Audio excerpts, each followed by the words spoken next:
அஸ்ஸலாமு அலைக்கும் வரஹ்மத்துல்லாஹி வபரகாத்து. தீன் பேசுகிறேன், அமெரிக்காலேருந்து. இப்படி ஒரு துண்டு பிரசுரம் நாகூரில் அனைத்து மக்கள் மத்தியிலையும் பிரசுரிக்கப்பட்டு விநியோகம் செய்யப்பட்டிருக்கு. ஆம், இது யார் எழுதுனா அப்படின்னு பார்த்தா, இங்கனம் அப்படின்ட்டு போட்டு எந்த ஆளோட கையொப்பமும் இல்லை. அது எந்த அசோசியேஷனும் நாங்கள் தான் பிரிண்ட் பண்ணி வெளியிட்டோம் அப்படின்னு கிளைம் பண்ணவும் இல்லை. ஆனாலும் யார் அடித்து வெளியிட்டதாக வெளியிடப்படுதுன்னா, ஏகத்துவவாதி அப்படின்னு சொல்லக்கூடிய ஏகத்துவவாதி அப்படிங்கிற அடையாளப்படுத்தப்படக்கூடிய அந்த சாரார் அவங்க அச்சடித்து வெளியிட்ட மாதிரி ஒரு துணியில், ஒரு பெர்ஸ்பெக்டிவில் இந்த துண்டு பிரசுரம் எழுதப்பட்டிருக்கு. இதில் அவங்க என்ன சொல்கிறாங்க அப்படின்னா, ஏகத்துவவாதி அப்படின்னு அடையாளப்படுத்தப்படக்கூடியவர்கள் அவங்களோட ப்ராக்சியாக ஹாஜி என்பவரை முன்னிலைப்படுத்தி இனி ஏற்கனவே மெய்திம்பள்ளி, காட்டுப்பள்ளி போன்ற பள்ளிகளை கையகப்படுத்தின மாதிரி, அங்கே உள்ள கபர்களை இடித்த மாதிரி இனி வரக்கூடிய காலங்களில் மற்ற பள்ளியையும் கையகப்படுத்தத்தான் இந்த நாகூர் முஸ்லீம் ஜமாத் அப்படிங்கிற ஒரு ஏற்பாடு அப்படிங்கிற மாதிரி ஒரு மக்கள் மத்தியில் ஒரு பீதியை, ஒரு பிம்பத்தை இவங்க வகுக்க பார்க்குறாங்க. இப்போ இதை பற்றி பேசணுமா வேணாமா அப்படிங்கிற இருவேறு கருத்துக்கள் நிலவுனாலும், இப்போ காலத்தின் கட்டாயம் கருதி மக்களின் அறியாமையை இவங்க எப்படி ஒரு நெகட்டிவாக பயன்படுத்த பார்க்குறாங்க அப்படிங்கிற ஒரு அம்சத்தின் கீழே இந்த முக்கிய விஷயத்தை பேசியே ஆகணும் அப்படிங்கிற ஒரு ஒரு சமூக பொறுப்புணர்வு உணர்ந்து நான் இந்த விஷயத்தை உங்கள் முன்னுக்கு பேச விருப்பப்படுறேன். இதில் கபர்களை இடித்தார்கள் மெய்திம்பள்ளி நிர்வாகத்தினர் அப்படின்னு வரப்போகும்போது, இவங்க சுன்னத்துல் ஜமாத்துன்னு சொல்லிக்கிறவங்கள நோக்கி நான் ஒரு கேள்வி கேட்க விரும்புகிறேன். நீங்கள் சுன்னத்துல் ஜமாத்துன்னு நீங்கள் உங்களை அடையாளப்படுத்திக்கிறதுக்கு ஒரு முக்கிய காரணம் என்னென்னா, ஷாஃபி, ஹனஃபி, ஹம்ப்லி, மாலிகி அப்படிங்கிற 4 மதஹபுலையும் உள்ளடக்கிய ஒரு அமைப்பாக சுன்னத்துல் ஜமாத் அப்படின்ட்டு உங்களை சுன்னத்துல் ஜமாத்தினர் அப்படின்னு அடையாளப்படுத்திக்கிறீங்க. அப்போ நீங்கள் உண்மையிலேயே சுன்னத்துல் ஜமாத்தினராக இருந்து அதில் இருக்கக்கூடிய ஷாஃபி மதஹபை பின்பற்றக்கூடியவராக இருந்தால், ஷாஃபி இமாம் என்ன சொல்லியிருக்கிறாங்க இந்த கபர்களை பற்றி? ஷாஃபி இமாம் கபர்களை எழுப்புவது பற்றியும், கபர்களில் சாந்து பூசுவது பற்றியும், மற்றபடியாக கபர்களில் கட்டிடங்கள் எழுப்பப்பட மேற்கூரைகள் எழுப்புறது பற்றியும், அதுபோக கட்டிடங்களில் எழுத்துக்கள், அதாவது கபருக்கு மேலே எழுத்துக்கள் எழுதி அதன் மத்தியில் வணக்க வழிபாடு செய்கிறது பற்றியும், அந்த கபருக்கு மேலே கட்டிடங்களை எழுப்பி அதோட தொழுகை நடத்துவது பற்றியும் சில ஷாஃபி இமாம் என்ன சொல்லியிருக்கிறாங்க அப்படிங்கிறதையும் பார்க்கணும்ல. இப்போ ஷாஃபி இமாமோட கூற்று என்ன அப்படிங்கிறதையும் ஒரு கணம் பார்த்துருவோம். ஏன்னா நீங்கள் தானே சொல்கிறீங்க ஷாஃபி இமாமை பின்பற்றக்கூடிய ஷாஃபியாக்கள் அப்படிங்கிறீங்க.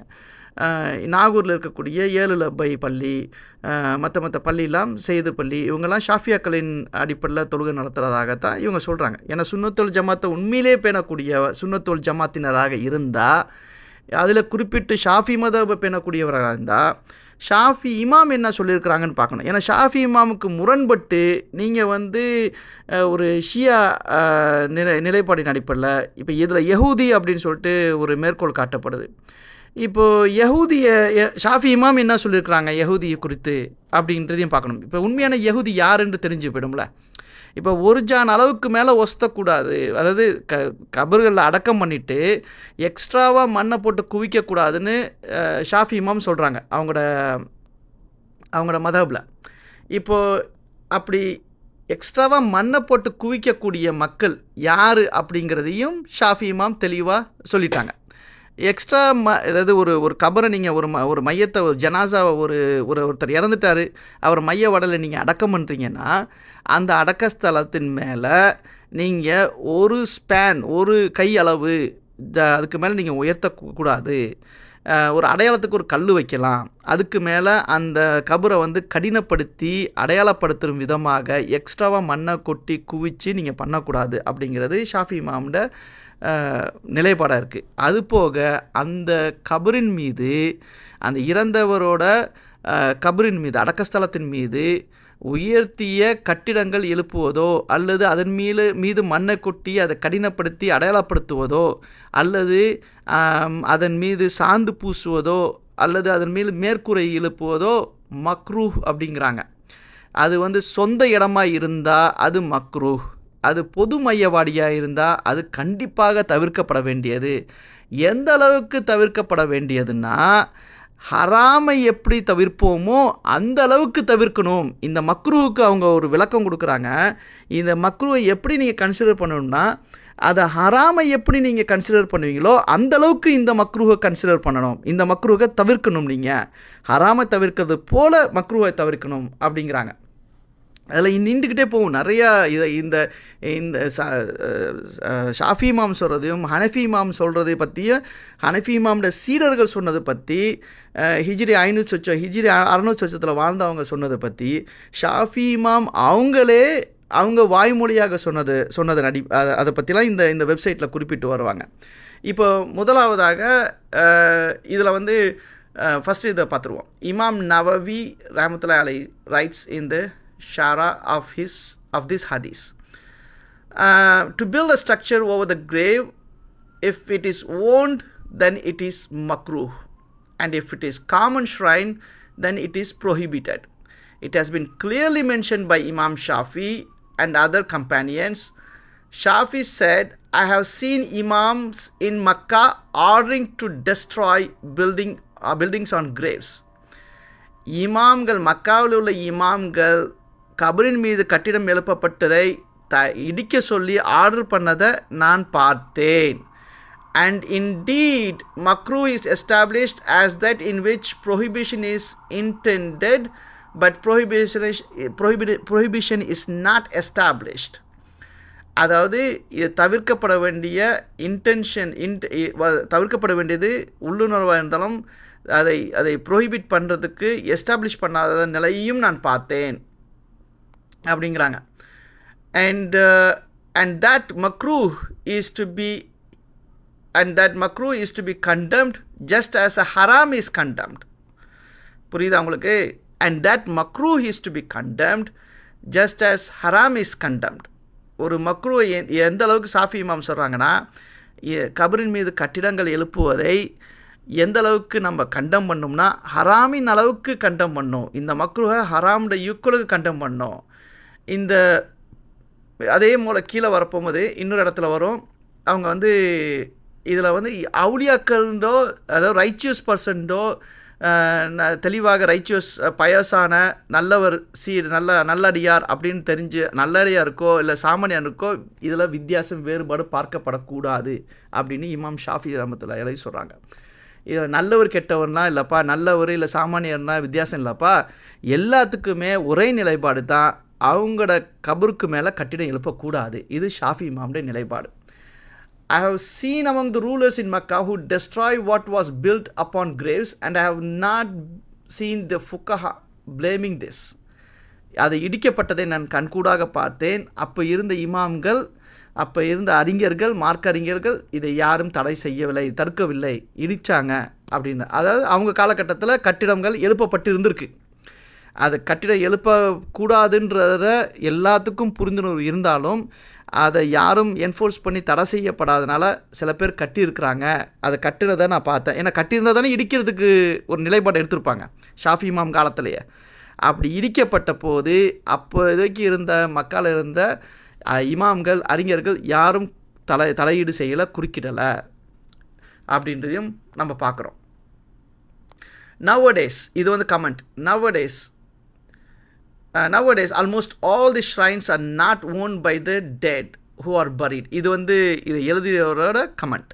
இது வந்து இமாம் ஷாஃபி ரஹ்மத்துல்லாஹி கமெண்ட் கிடையாது, எழுதியவரோட கமெண்ட். இன்றைய காலகட்டத்தில் சமகாலத்தில் எல்லா ஷ்ரைனும் இறந்தவரால் ஓன் செய்யப்படுறதில்ல. உண்மை தானே? அவங்க இறந்து போயிட்டாங்கன்னா அதுக்கப்புறம் அது அவங்களுக்குரிய இது கிடையாது. அவங்களோட இடத்துல தன்னை அடக்கம் செய்ய சொல்லியிருக்க மாட்டாங்க. அப்படி ஒரு சில அறிஞர்கள், ஒரு சில இமாம்கள், ஒரு சில அவுலியாக்கள் தன்னுடைய இடத்துலேயே அடக்கம் பண்ண சொல்லியிருந்தாலும்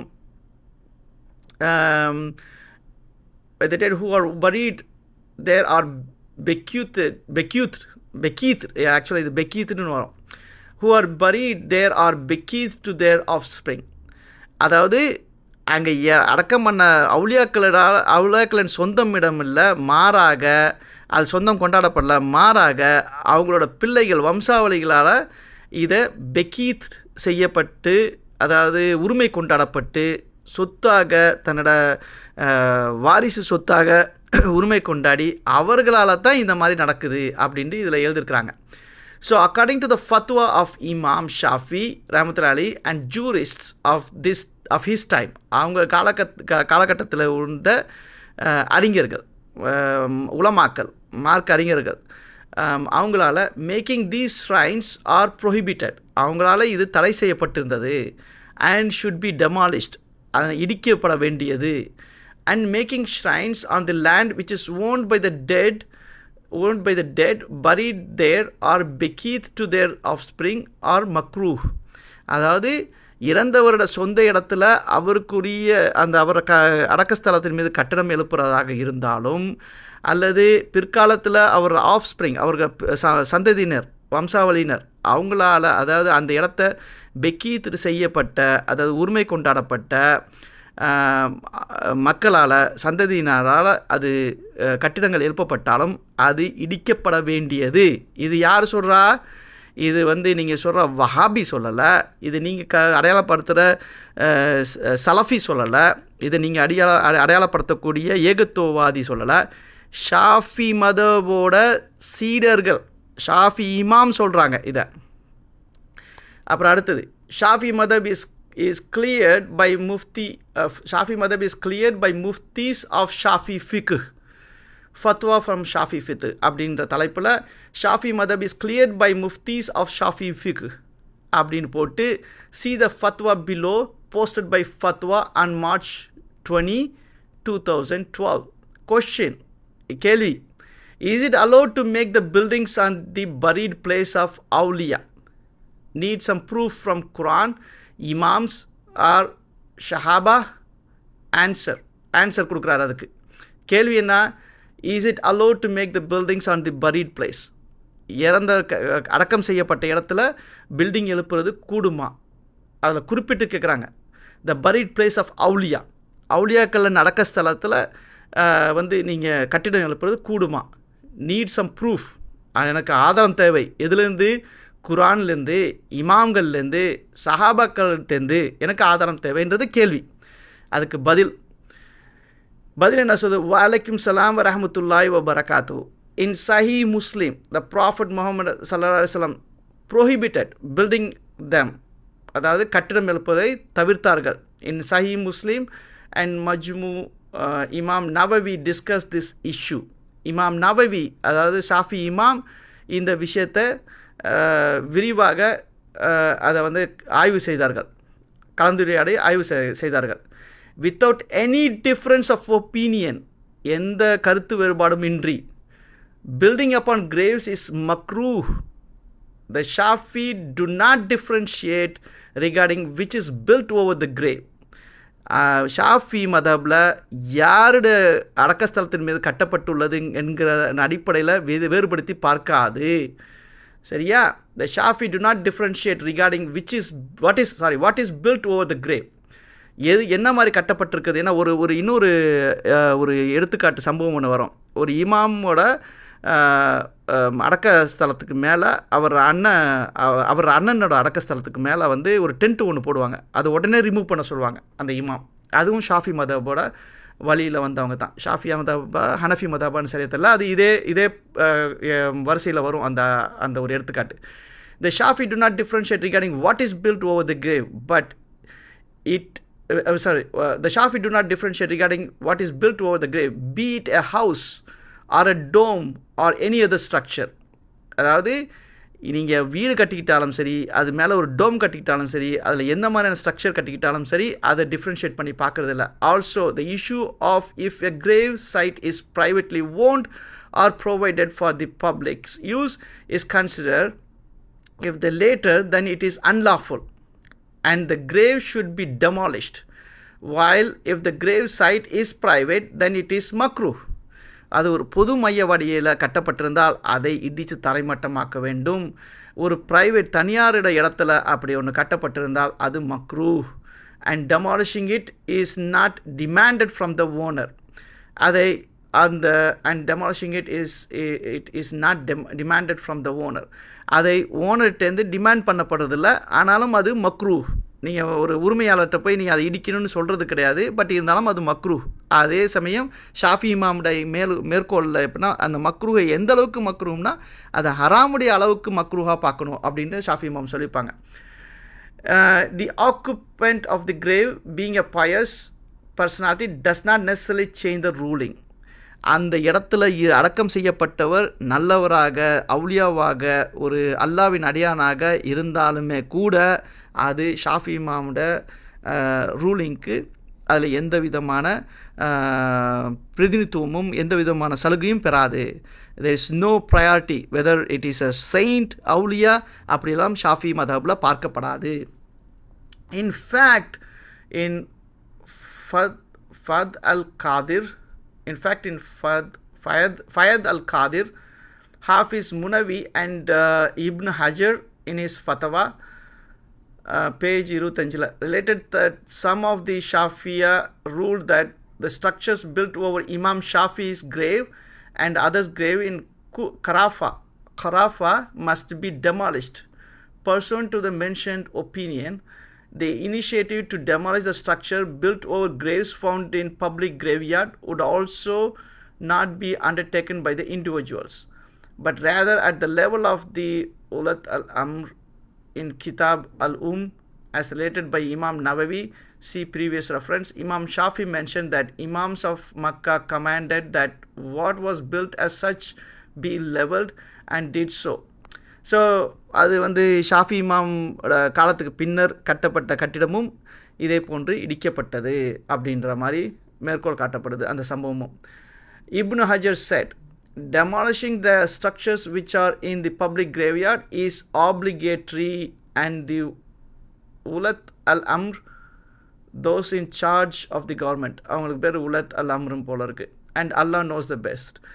Demolition of structure which are in the public graveyards, பொது மையவாடியில் இருக்கக்கூடிய கட்டிடங்களை இடிப்பது ஆட்சியாளர்களின் கடமை அப்படின்னு தான் இப்னு ஹஜர் சொல்கிறாங்க. இப்னு ஹஜர் ஹைத்தமி அவங்க scholars have given fatwa to demolish the buildings in Khurafa, Egypt, even the dome of Imam Shafi. எந்த இமாம் கட்டிடம் எழுப்பக்கூடாதுன்னா அந்த இமாமுக்கே ஈஜிப்டில் இமாம் கட்டிடம் எழுப்பியிருக்கிறாங்க. அதையும் பிற்காலத்தில் இடிக்க சொன்னதாக பதிவுகள் இருக்குது. So everyone should demolish these domes if there is no fear of corruption. Otherwise, it is the work of the Imam. I have taken this from Al-Sulah, which is the book of Ibn Rafa. அப்படின்ட்டு இதில் குறிப்பிட்டிருக்கிறார். Following is the full fatwa of Ibn Hajar Haytami. இதில் நீங்கள் full அவங்களோட ஹைத்தமி இப்னு ஹஜர் ஹைத்தமி அவங்களோட முழு ஃபத்வாவையும் இதில் பார்க்கலாம். That these great scholars of Shafi fiqh said the kubba over Imam Shafi's grave should be demolished. இமாம் ஷாஃபி ரஹ்மத்துல்லாஹி அலைஹிக்கு மேலே கட்டப்பட்ட குப்பாவையும் இடிக்க சொல்லியிருக்கிறதாக இந்த ஹோல் ஃபத்வாவில் நீங்கள் பார்க்கலாம்.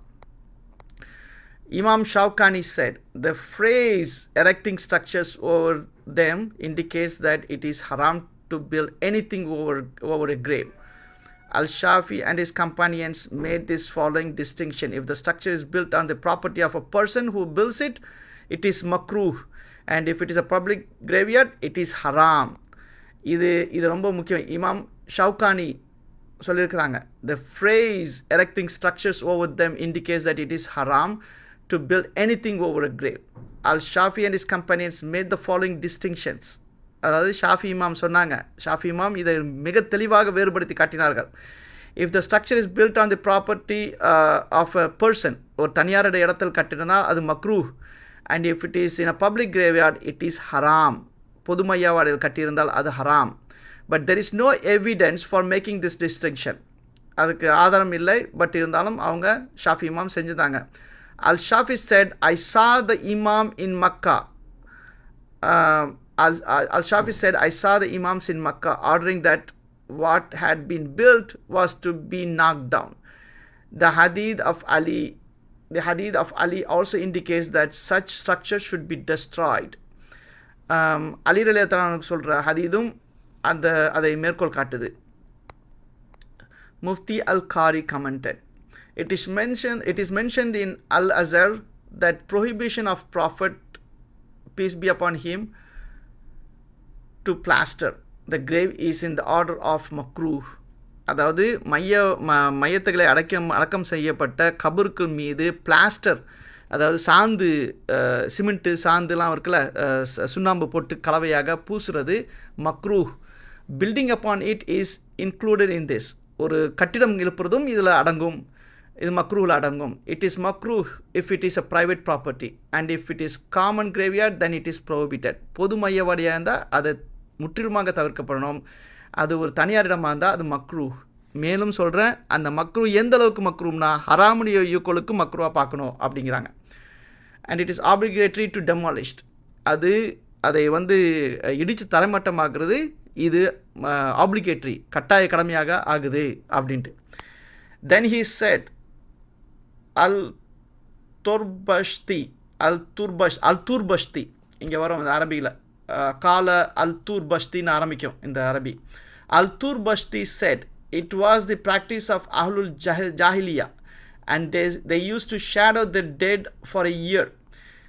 அதாவது அந்த ஜாஹிலியா காலத்தில், அறியாமை காலத்தில் ஒருத்தர் அடக்கம் செஞ்சால் அந்த அடக்க ஸ்தலத்தின் மீது நிழலை கட்டுவாங்களாம். அது ஒரு வருஷத்துக்கு கட்டுவாங்களாம்.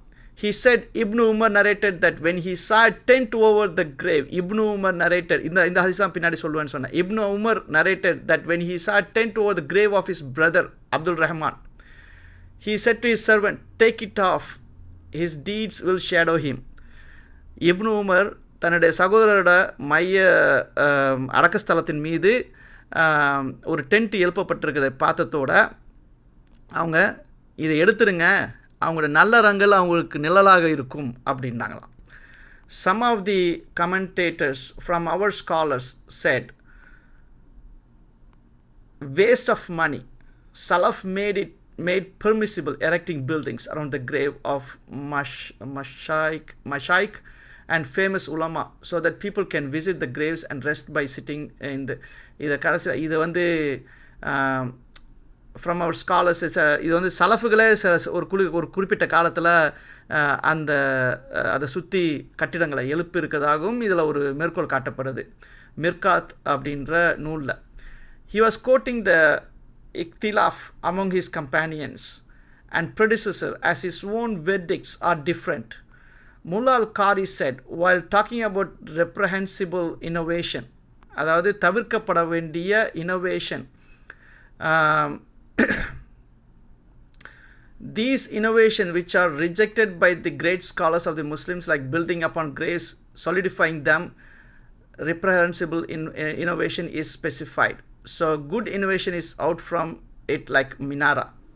அதாவது கெட்ட இனோவேஷன் நல்ல இனோவேஷன் வரப்போகும்போது, தவிர்க்கப்பட வேண்டிய இனோவேஷன் வரப்போகும்போது இந்த கபருக்கு மேலே அதை சொலிடிஃபை பண்ணுறது, கடினமாக்குவது அல்லது கட்டிடங்கள் எழுப்புறது, இதெல்லாம் தவிர்க்கப்பட வேண்டிய ஒரு விஷயம் அப்படின்றும், அதே சமயம் அந்த காலகட்டத்தில் மினாரக்கல் கட்டப்பட்டதை அவங்க குட் இனோவேஷன் அப்படிங்கிற வரவேற்றிருக்கிறாங்க. அதுவும் இனோவேஷன் தான், அது நல்ல இனோவேஷன்.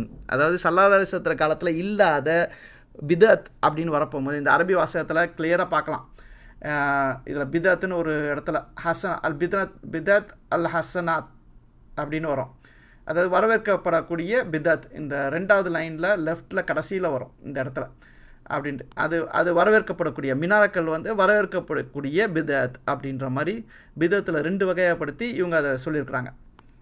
அதே மாதிரி நிறைய மேற்கோள்களை பார்க்கலாம். இமாம் அல் மவாரித் அல் பஸ்ரி அவங்க சொன்னது, அல் ஷாஃபி set structures must not be erect. அதே தான் திருப்பியும் அதே தான் வரும். ஷாஃபி இமாம் சொன்னதாக, structures must not be erect over graves nor must they be whitewashed. Al-Mawardi said, as for whitewash it is prohibited whether the grave is owned or public, because of the narration of Abdul Zubair from Jabir that the Prophet ﷺ forbade whitewash on graves. As for building on graves, such as houses or domes, it was a public graveyard, then it is not permissible, because the Prophet ﷺ prohibited building on graves and because it is restricted on others. Al-Shafi said, I have seen Muslim authorities destroying structures. இது திருப்பி திரும்பி அதே தான் வரும். Ibn Layth bin Saad said, structures over the graves is not the case of Muslim, this is the case of Christians. கட்டிடம் அடக்கஸ்தலத்தின் மீது கட்டிடம் எழுப்புறது வந்து முஸ்லீம்களின் வழிமுறையே கிடையாது, கிறிஸ்தவர்களின் வழிமுறை அப்படின்ட்டு. இதில் நிறைய Hanafi இமாம்ட Allama Sindhi Hanafi said, there is no use of making structures over graves, therefore it is forbidden.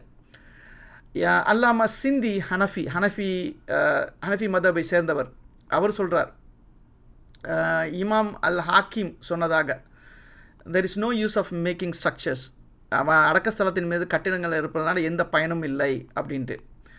அதே மாதிரி நிறைய இமாம் அத்-தஹபி ரிகார்டிங் கோட்டிங் ஆஃப் இமாம் அல் ஹாக்கிம், அவர் இதை பற்றியும் அவர் மேற்கோள் காட்டியிருப்பார். இது மாதிரி நிறைய இமாம்களோட ஷேக் நசீருதீன் அல்பானி அவங்க சொன்னது, அதை தொடர்ந்து நிறைய வரும். இதில் ஹனஃபி இமாம்கள் ப்ராக்டிஸ் ஆஃப் சஹாபா அண்ட் தாபீன், அவங்க சஹாபாக்களும் தாபீன்களும் மேற்கொண்ட ஒரு வழிமுறை என்ன அப்படிங்கிறத பற்றியும் நிறைய இதில் மேற்கோள் தொடர்ந்து போயிட்டே இருக்கும். அதில் எக்கச்சக்கமாக இதில் பார்க்கலாம் இந்த கட்டுரையில். ஆக மொத்தத்தில் இதில் அடிப்படை என்னென்னா, அடக்கஸ்தலத்தின் மீது மையத்துக்களை அடக்கம் பண்ணவங்க மீது கட்டிடம் எழுப்புறது ஷாஃபி மத அடிப்படையில் என்ன வகையான ஒரு பார்வை பார்க்கப்பட்டது, அதில் குறிப்பாக அதை மக்ரூ என்று தனியார் இடத்தில் கட்டப்பட்டிருந்தால் மக்ரூ, அது எந்த வகையான மக்ரூனா ஹராமின் அளவுக்கு பார்க்கப்பட வேண்டிய மக்ரூ. அதுபோக பொது மையவாடியில் கட்டிடங்கள் எழுப்பப்பட்டிருந்தால் அதை முற்றிலுமாக இடித்து தலைமட்டமாக்கணும் அப்படிங்கிற மாதிரி. அதே சமயம் அந்த காலகட்டத்தில் தனியார் இடத்தில் கட்டப்பட்டிருக்கும் பட்சத்தில் அதை போய் அவங்க ஓனர்கிட்ட போய் இடிங்கன்னு சொன்னதாகவும் எந்த விதமான இதுவும் நான் பார்க்கல அப்படின்னு ஷாஃபி இமாம் வந்து சொல்லியிருக்கிறாங்க. ஷாஃபி இமாம் காலத்திலையும் கட்டிடங்கள் அடக்கஸ்தலத்தின் மீது அடக்கம் செய்யப்பட்டவர்கள் மீது கட்டிடங்கள் எழுப்பப்பட்டதை ஷாஃபி இமாம் காலத்திலையும் பதிவு செய்கிறாங்க. ஷாஃபி இமாம் இறந்து போனதுக்கப்புறமா ஷாஃபி இமாமோட கல்லறை மீதும் கட்டடம் கட்டப்பட்டதை ஷாஃபி இமாமோட கிதாபில் மேற்கோள் காட்டின அவங்களோட கூற்றின் அடிப்படையில் இடிக்க வச்சுருக்கிறாங்க அப்படிங்கிறது நம்மளுக்கு தெளிவாக தெரியுது.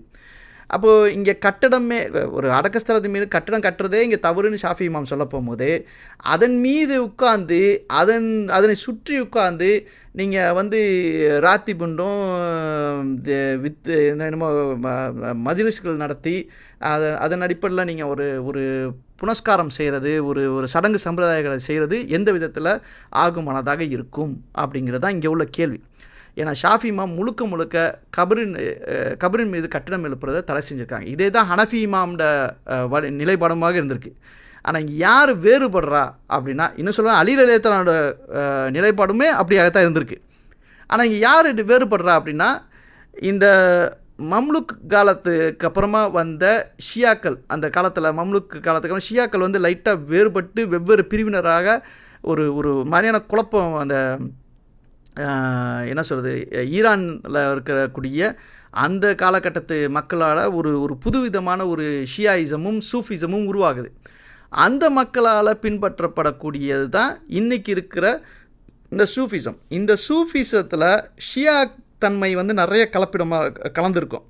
ஆனாலும் கூடி இந்த ஷாஃபி மதவை பேணக்கூடியவங்க, ஹனஃபி மதவை பேணக்கூடியவங்க, நாங்கள் தான் சுன்னத்துல் ஜமாத்துன்னு சொல்கிறவங்களுக்கு இந்த கபரோட விஷயம் ப்ராப்பராக கபரில் என்ன கட்டலாம் என்ன கட்டக்கூடாது எப்படி இருக்கணுன்ற அளவுகள் தெரியாமல் இன்றைக்கி வந்து மெய்திமல்லியில் வந்து கபரை இடிச்சிட்டாங்க அப்படின்னு சொல்கிறது எந்த விதத்துலேயும் வந்து நியாயம் இல்லாத விஷயம். அது சொல்கிறதே மார்க்கத்துக்கு புறம்பான விஷயம். ஏன்னா அன்றைய காலகட்டத்தில் இடிக்கப்பட்டது, தொழுகை நடத்தக்கூடிய இடத்துல கபறுகள் இருக்கக்கூடாது. அப்போ அதை அப்புறப்படுத்தணும், அந்த இடத்த எடுத்துகிட்டு அந்த வேறு இடத்துல அடக்கம் பண்ணணுங்கிறது தான் ஷாஃபி இமாமுடைய நிலைப்பாடு. ஹனஃபி இமாமுடைய நிலைப்பாடும் அப்படியே தான் இருக்குது. ஏன்னா நீங்கள் அடக்கம் வச்சுருக்க போகும்போது அந்த இடத்துல தொழுவ முடியாது. தொழுவுறதுக்குள்ள இடம் விஸ்தீர்ணப்படுத்தணுங்க போகும்போது அங்கே உள்ள அடங்கியிருக்கிறவங்கள அப்புறப்படுத்தி வேறு இடத்துல அடக்கம் பண்ணுறதை பற்றி தவறு கிடையாது. ஏன்னா அதாங்க அந்த காலகட்டத்தில் செஞ்சும் இருக்கிறாங்க, அதுக்கு வெவ்வேறு சான்றுகளும் இருக்குது.